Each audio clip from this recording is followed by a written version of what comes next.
You're watching yet another season of impressions of seasonal anime. It's seasonal impressions. We just watched the first episode of Kimetsu no Yaiba, and it's the absolute epitome of one of those shows that is obviously going to be popular, and I am obviously not going to like it. We've been through this rigmarole many times. I've been around for a while. It reminds me of Awari no Seraph, or Attack on Titan, or, what was the other good example I had? It made me want to watch Cabaneri again instead of this. Yeah, well, I enjoy Cabaneri because of the just sheer opulence of its visuals. This was more in the realm of Attack on Titan in terms of its visuals, and even then, not as good as that. Not that I'm out to compare it to that or anything, but No. It's a very basic opening episode of an action adventure show. Very shonen. It's very anime. It's very trite. It's kind of it's weird how like the gimmicks of the character are not very pronounced. Like, I guess he has a really good sense of smell. He just sort of brings it up. He smells good, and I mean his sister's a Zombo, so I guess that's a thing. But I mean, I feel like I've seen that a bunch of times before. It's just like you read the first chapter of the manga of this in like a sample pack, and you've told me about it several times, and every time it has sounded so uninteresting that I'm forgettable. Like I mean, it's just like we turned this on and you were like, action show. You were like, we're gonna see some zombies. I was like, there's zombies in this. You were like, I've literally told you that. I've said that every single time. I'm like, well, I can't. The art. I don't like the look of. I don't like the character designs. Okay. I don't like the idea. I of the really story. like the patterns. Like it has like a lot of like checkered patterns and like interesting patterns that look really good in the manga when it's like black and white, and it's very distinctive looking and it's very stylized, but doesn't really translate to anime well. Just kind of looks like over designed. I just had no real impression from anything. Yeah. Like the just like the face and hair and like everything, like these are just very unmemorable designs. It's kind of shocking to me that this manga is popular with designs so bleh, you know? Not to say that like, you know, designs are the only thing that matter, but like if you look at any popular manga, there's usually some really standout character designs at the very least. I mean, again, it's like a Shonen Jump thing. I think that it looks way better in the manga. Like I do like the patterns and stuff, and it's like very eye catching, and it looks great. Having not read the manga, I can't say. I was kind of excited for it because it's kind of edgy. It's action. It's fun. Well, we were kind of off-put right off the bat by elements of this show's presentation. I don't so much mind the CG backgrounds that are there sometimes because they look fine. Like the CG snow, I thought looked good. It made me a little nauseous. What bothered me more is how they kept switching the character to CG, where like for any like slightly more complex animation, they would swap to a 3D model of him, and like.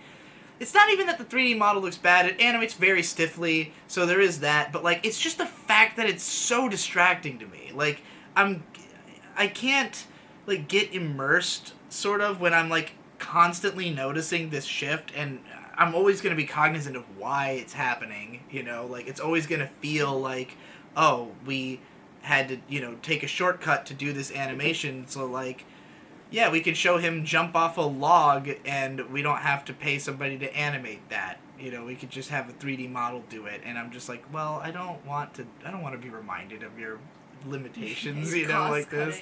It's kind of like the coolest part of the story is like the techniques and stuff that he uses to outwit his opponents, and to not see that kind of like animated well. Any effort put into it is kind of sad. Well, it does this thing that a lot of shows do these days where they have a 3D environment with 2D characters running through it during action scenes and like a lot of camera panning and stuff, and like I've always found that shit boring. I think it's awkward when I have to see 2D characters on a 3D background. Like again, it's not that the show did it especially poorly. If anything, it did it better than most. It's like I was always driven nuts by the Pokemon fights that a lot of people praise. A lot of people love the fights in Pokemon where they go all the crazy animation, but like the textures on the 3D always look fucked when the camera moves. Like, it's like you see like some cool animation of the 2D character, but because the it's like a cheat, you know, to have the background just kind of move around and the character doesn't necessarily like match every single frame in terms of like foreshortening and things like that, you know, like it's just like a cheap way to make a character look like they're moving more than they are, basically. And I've always found that unappealing, even if, again, none of this is to say that the show is like ugly looking or anything. I think UFO Table did a better job than most do at this style, but it still feels like a step down from, say, something UFO Table might have done 5 years ago on a show like Fate, you know? And again, those are problems that are not going to be present in the manga because each image is crafted to make sense and tell a story. Right. And it's just disappointing to see, like, so much cost cutting and... I don't know. It was just in a show like, you know is going to be huge. Yeah, and it's not a show that it's important. It's not an important show. It's not like it's just a fucking dumb action story. Right. So if you're going to do it, you might as well have some spectacle appeal. Yeah. Which, I mean, a lot of people are going to probably enjoy this because, you know, dark beginning, but like I don't give a single fuck about this kid's family. Like the start of this episode, it's way too slow. It was very weird because it starts off with him and his family all just kind of like we exist. Well, no, it starts off with like foreshadowing of like him carrying his sister who has been wounded. So like you know something bad is gonna happen to his family. I didn't even like register that. I thought that was just like. I'd like scenes like that whenever a show opens with like a flash forward kind of thing, I kind of just tune it out when it's something. I was just like, it doesn't take long to get to this point. Why are we starting from this point? What does it add to the narrative to have it start from this point? It just seems like they needed to fill like 2 minutes. That's right, because you right off, literally from like the first image of the show, you were like, oh, this is already worse than the manga. Oh, God. And I was like, I don't even know what you're talking about. And then they go to like him hanging out with his family, and it's not like his family has... They have no personality. They are meant to be killed. Yeah, they're just like happy-go-lucky people who are born... And I didn't even think they were going to be important at all. Like, I thought... Because the way that the scene opens...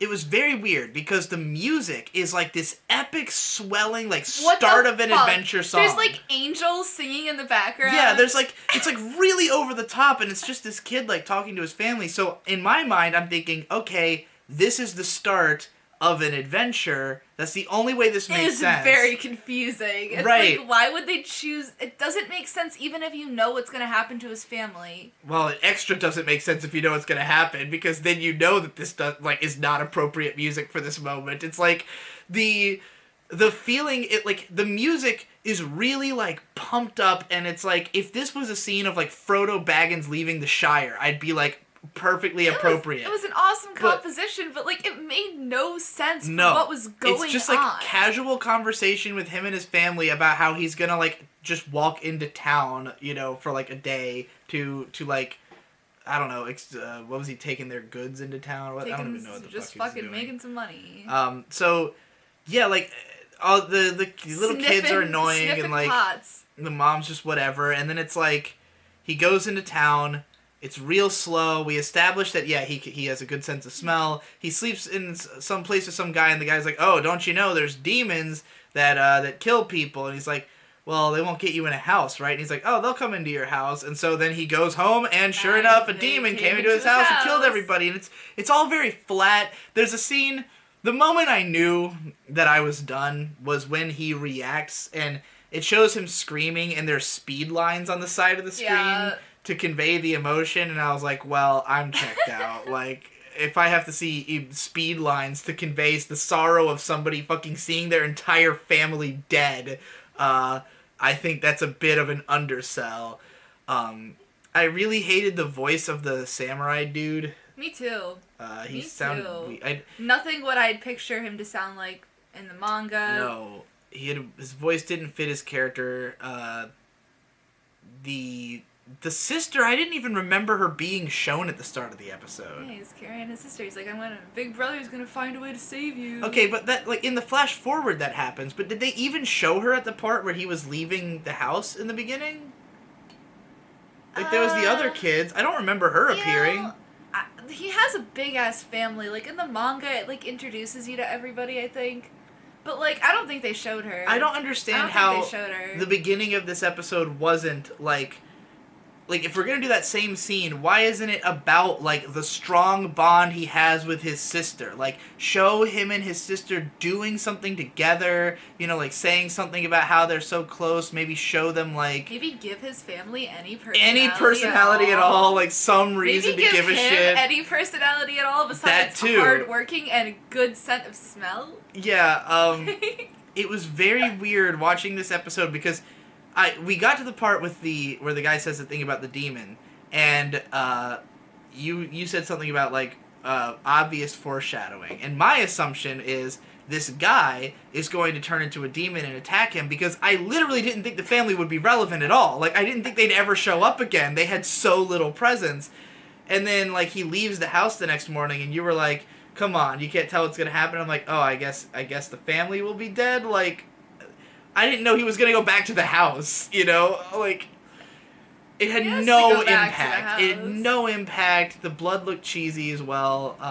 And then there's, like, long-ass... I was kind of disappointed. I was hoping to see some, like, cool gore or something, some payoff for listening to this. No, and then the part my hand held the whole time. The part where he's, like... using the axe to, like, prevent his sister from eating him, and he sits there and, like, in his mind just, like, analyzes the entire situation for, like, a whole minute, and I was just like... none of it's deep, none of it is anything you couldn't he's just, like, yourself. He's putting together the fact that he doesn't think his sister's the one who killed the family, which I wouldn't have assumed anyways. Yeah. But, like, as he's doing it, I'm just like, is this really, like he's, like, literally holding her off for, like, clumsy. A minute and a half while he has, like, an entire train of thought. And I'm like, shouldn't he be, like, shoving her away or something? Or, like, isn't there something more pressing? Because all I'd be thinking is, oh, shit, oh, fuck, oh, shit, oh, fuck, oh, fuck, oh, shit, you know? Yeah. Maybe getting my legs in there, trying to kick a bitch off me. I don't know. It just felt really cheesy and forced to me. Yeah, I mean, if you're, like, 14 and you're, like, a little boy and you see this... I wouldn't have liked this as a kid at all. No, I would have hated this when I was 14. I would have thought this was super fucking boring. I wouldn't have made it through the first episode. Like, it is... Because the main character has no personality. Like, when I was a kid, I liked Naruto because Naruto on page 1 is painting over the Hokage's face. Yeah. You know, like, this kid has nothing. You know, He loves his sister. I don't think I've seen such a bland shonen... Like, I can't believe this is a Shonen Jump manga, because it is so bland. Is it Shonen Jump? I think so. I have to look it up, but... It's a shonen manga. But with a show like this, the main thing that gets to me about it, more than any of the details, is that, like, when you start a show this way, we have no idea what this show is about. Like, I know it's a show about this guy who's going to try to save his sister, but that can manifest in literally any way. There is no semblance of, like, what is an average episode of this show going to be like? What is it going to be like? You know, like, what is there a villain? Is there, like, a major arc that we're going to embark on? Is there, like... Is there mechanics to this world? About demons, if they are, like, if there's such a huge problem, and there's, like, designated demon killers, and apparently he goes to the village often to sell things, like... Yeah, why doesn't he know about all this? Why doesn't he know any of this? Like, it kind of reminded me... Oh, the other one I was thinking of was Claymore. Like, the early chapters of Claymore are kind of similar to this, but, like, in those there was, like, the stoicism of the protagonist. There was, like... the fact that there was clearly, like, some rules to this world that were established early on, or, like, some kind of powers, or, like, something to latch on to that would make me think about where this is going. But there's just no indication of, like, what it's gonna be. It's just, like, the episode ends and he's like, find this guy at the foot of this mountain. And I'm like, well, like, am I meant to be interested to know what this guy at the foot of this mountain is going to be like? I don't give a shit. Like, is this primarily an action series? Because the main character is it just that he's tactical? Is that it? Like he uses some tactics in his approach. I think that's what is going on. Is it's going to be like an action show, but like it's from the frame of this guy has a tactical kind of strategy, and his sister is just a fucking demon who goes at people. Doesn't every protagonist have some kind of tactics in their, like, any interesting fight has tactics in it? Like, no. Is his sense of smell going to be used in combat in some way? Like, I'd rather read a Warrior Cats book if they're gonna... The only thing that did interest me is the time period. That, like, it's like old Japanese houses in the mountains, but they had power lines. So that was kind of interesting. I don't know what time period it's set in. I'm guessing, like, I don't know, the 30s? I don't know my Japanese history well enough, but... Yeah, I don't know. This did not interest me in any way, and I won't be surprised if it's plenty popular, because it's a show that opens with the guy's family getting killed, and that seems to just be a easy pass to fucking people thinking a show is badass. Yes. Whatever. Next show. Mix Meisei's Story. It's Mitsuru Adachi adaptation, I guess a spiritual sequel to Touch that takes place in the same school 30 years later.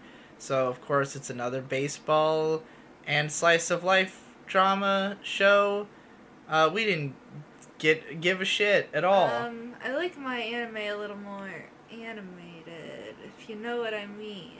As in, like, not boring? As in, the characters move? I didn't really notice it being, like... It's so slow. It's very slow. It's so slow.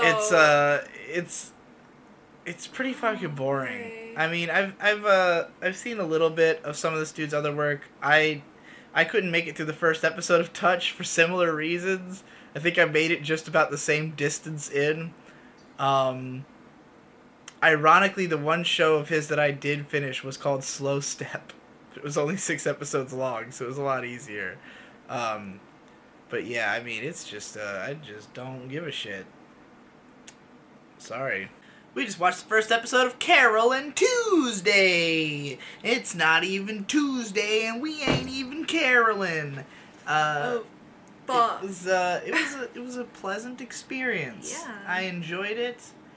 This is a show that I had pretty high hopes for, since it's created and directed by Shinichiro Watanabe of Cowboy Bebop and Samurai Champloo and Space Dandy, and probably more pertinently to this show, Kids on the Slope fame, since this is more of a, a slow, contemplative, character-driven show about music, which he seems to be quite passionate about, going by literally everything he's made. It's a cute little fun time with a couple of girls named Carole and Tuesday. No.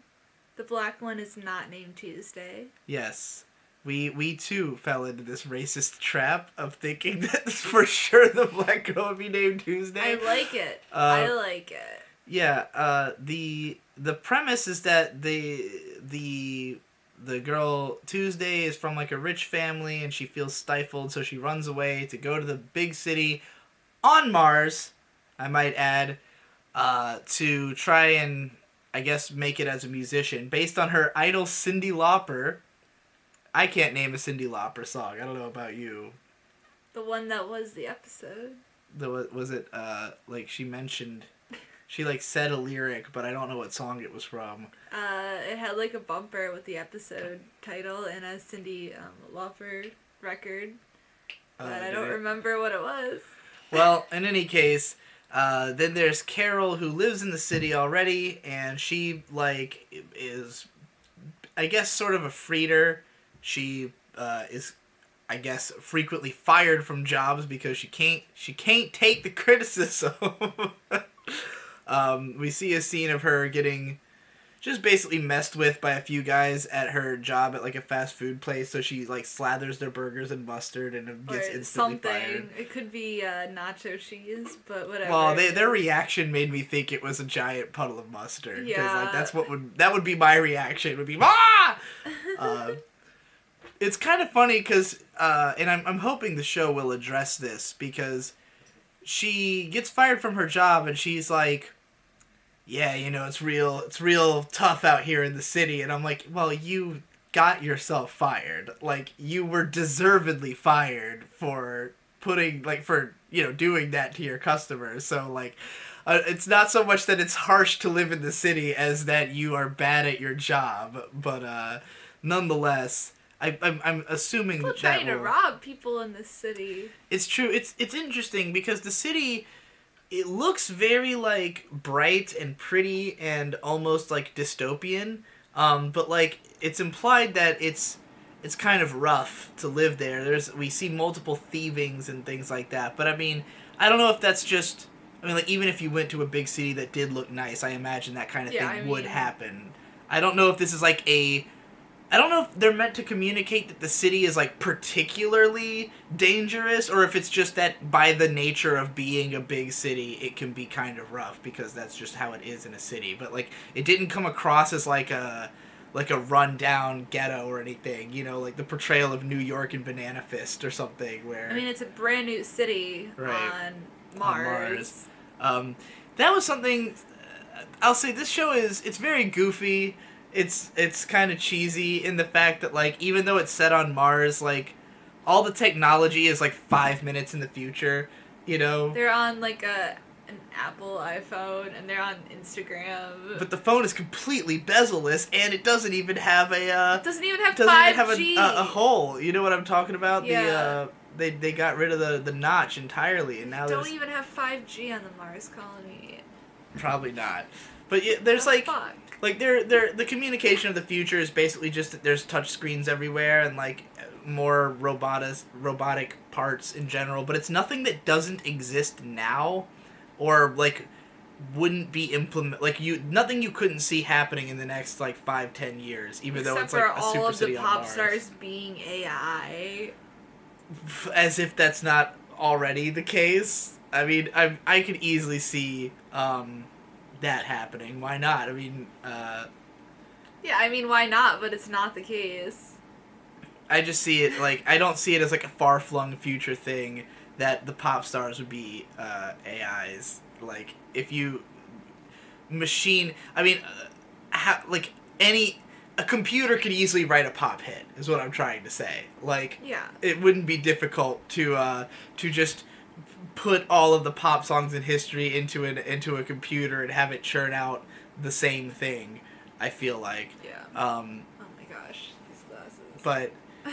But yeah, so there's sort of an A plot, B plot between Carole and Tuesday meeting, and they just kind of, like, Tuesday just kind of hears her music on a bridge where she's playing and is, like, touched by it, and they start hanging out, and they bond. And there's this other girl who's, like, a child actress model who's kind of famous, and she wants to get into being a singer. She's kind of a bitch. Yeah, she's also kind of a bitch. And also a durian. She wants to go work for this mega corporation of pop star AI churnings, and they're like, we're gonna make you our marionette. So, like, there's I feel like there's a lot of cool ideas for plot threads going on here, of, like, Carole and Tuesday are both characters I can easily see having a lot of interesting stories coming out of their chemistry together, of, like, you know, what kind of songs they're going to perform. This show had probably one of the most accurate depictions of group songwriting I've ever seen, where, like, because Carole has written this song, but it has no lyrics. She's just got a melody and you know, the basic chord progression on the keyboard, but she just kind of sings nonsense. And so when Tuesday hears it, she, like, writes lyrics to it and does a guitar accompaniment. But, like, they just kind of go for it. Yeah, they kind of feel it out. Like, it's kind of awkward at first, and then, like, you can kind of tell that Tuesday has something to play, and then they add on the lyrics, and it's like, it sounds very real. It doesn't sound... authentic. Yeah, it doesn't sound like they just magically knew how to play together. It's like two people who are competent at their instruments, and like at first you hear Tuesday trying to match the chord... She's trying to figure out what the chords are on the guitar at first. So she's like trying to match the chords, and then she kind of starts like noodling some stuff, but it's kind of off time and like, you know... not really perfected, and then they're trying to suss out the lyrics a little bit, and then like as they go it gets a little bit, but it never is like, it never suddenly sounds like a song, you know? There's no point at which they just click and it's like, oh, now suddenly it's a hit song. It's just like, it kind of sounds like it's starting to get to something. And like, as somebody who's, what's the word I want to use, attempted songwriting with a group of people before, I know what that's like, you know? Yeah. I've seen the one guy comes up with a riff, and then the next guy just keeps playing on the bass, trying to match that riff until he has something that kind of sounds like it matches, and then, you know, I go off and write some lyrics and then try to perform along with it. So, I'm currently trying to figure out who the voice actresses are so I could talk about them, Holy I guess. Crap, this show did the thing that on the last song didn't do, but they have, like, when they sing, they have English speaking, like, actresses, yes, singers. I don't think they're actresses. I think they, Yeah, I that's what I don't meant. quote me on it, but like I think they used actual musicians to. It definitely sounds to do like those parts. it's not the voice actresses who are singing at all. Like they're actual like. Immediately when Carole starts like just doing the hummed tune, I was like, oh wow, like whoever is singing can actually sing. Like this is not an auto-tuned voice actress. This is like an actual good singer. Yeah, they're like, I think they're promoting her with the show. Probably. Which is really interesting because, like, you know, a lot of musicians are trying to be international.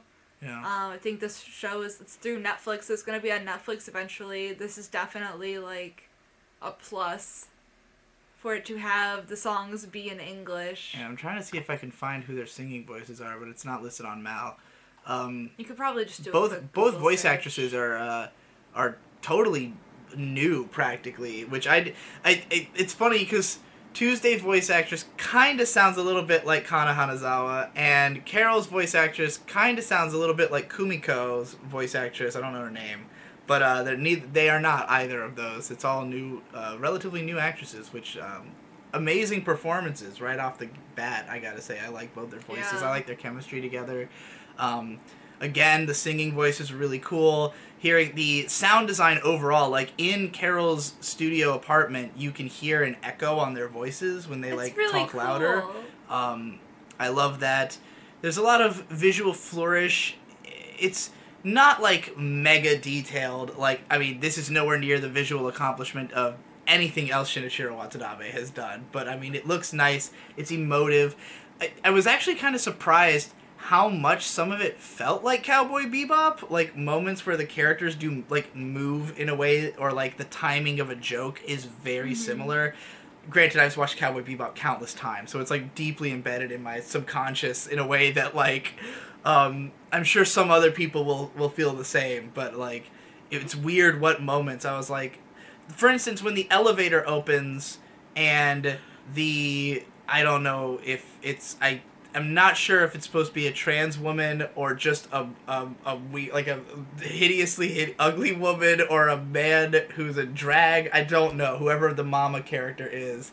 But the door opens and he's like, oh! And the timing of it is exactly the same as like a reaction when Jet meets this one old friend in an episode of Cowboy Bebop. Like, it was like a weird thing, like a weird connection for you to make in my head, but I was like, oh, that's kind of reminds me of that. I don't know how much Watanabe, like, I don't know how hands-on he is with this show, or that one for that matter, because he always has a huge amount of collaboration on everything he does, but, you know, I felt a little bit of that, but overall the visuals were alright. I don't think the design of Mars was as inspired as I would have liked, but I do enjoy that there's, like, like company logos on shipping containers and things like that. Just little stuff that makes it feel like this is a real place, that they put some thought into it. Like, it's not different enough from a regular city for me to feel like it's completely justified for it to be a futuristic Mars city as opposed to just like, you know, like another Dubai. I mean, I guess why not put it on Mars? Sure. But like, I feel like to think that this level of technology would be all that we were at by the time we got to Mars would be to assume that we were getting to Mars in the next 10 years or something. You know, like, I feel like technology would just be way better if we really were making it to Mars. But then again, you know, I wouldn't levy this criticism at Cowboy Bebop necessarily, in spite of the fact that it doesn't have, like, super futuristic technology beyond, like, spaceships and shit like that. But it's just that that show went so all in on this like certain aesthetic that made you buy into it and not really think about it, you know, in a way that this show like kind of it puts that technology so much at the forefront that I'm almost distracted by it, you know. Yeah, that's a good way of putting it. Do you have any thoughts on this? Anything that we haven't addressed? I'm trying to think of more. Wanna watch some more of it? I think Carole is really cute. Yeah, she's cool. She's the best. I like her apartment. I like... yeah, the apartment it felt very lively. I like her bird alarm clock. Oh yeah, the owl. The owl is cool. I like the design of it. It looks like a Pokemon, kind of. It's like a little surprising to see it. Like, it was so much more like cartoony than I would have expected. Like the drunk guy.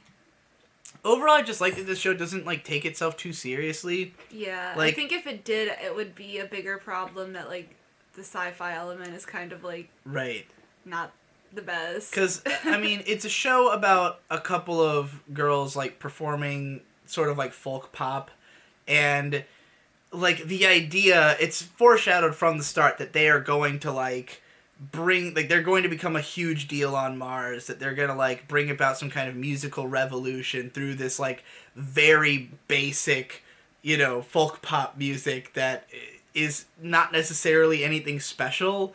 I don't know if that's going, like, I'm almost worried about that. Like, I'm worried of how cheesy it could be.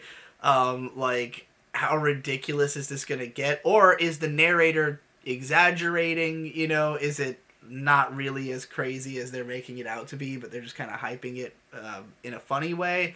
It could be anything, because again, the show is pretty silly, and like there's a lot of funny moments, there's a lot of surprises, like the part where the girl's writing in her diary and then a goat just eats a page out of it. That shit made me laugh. Yeah. Because like Kids on the Slope, which was also about music, was like very serious. It did not feel like this at all, so I'm glad that it's like tonally a big difference from that show. Not to knock that show or anything, but I was not as invested in that tone as I am in this one. So, yeah, I am hopeful. I have reasons to be hopeful, and that is a good feeling. But, you know, I'm not going to get my expectations too high or anything. It wasn't mind-blowing, but it was, you know, good enough for us to end this episode on. See you next Tuesday.